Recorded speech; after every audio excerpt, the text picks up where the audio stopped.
સારા global સંકેત અને બિહારના એક્ઝિટ પોલથી બજારમાં રહી શાનદાર ખરીદારી.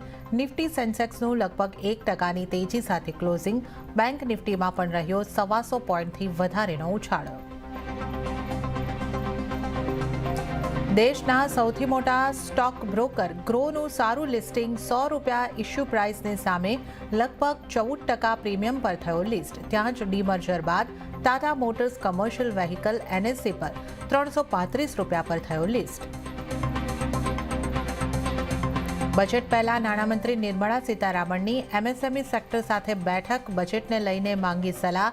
MSMEsની મેન્યુફેક્ચરિંગને પ્રોત્સાહન આપવા અને સરળ લોન આપવાની માંગ.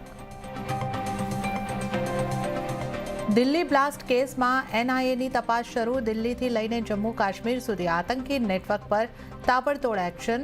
પ્રતિબંધિત સંગઠન જમામ-એ-ઇસ્લામીના ઠેકાણાઓ પર પોલીસના દરોડા.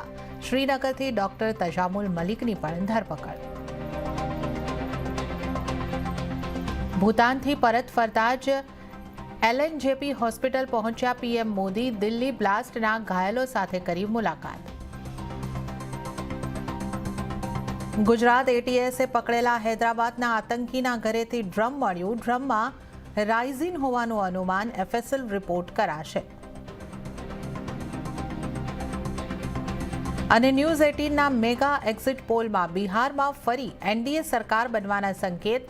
એક્ઝિટ પોલમાં NDAને 140થી 150 સીટ મળવાનું અનુમાન.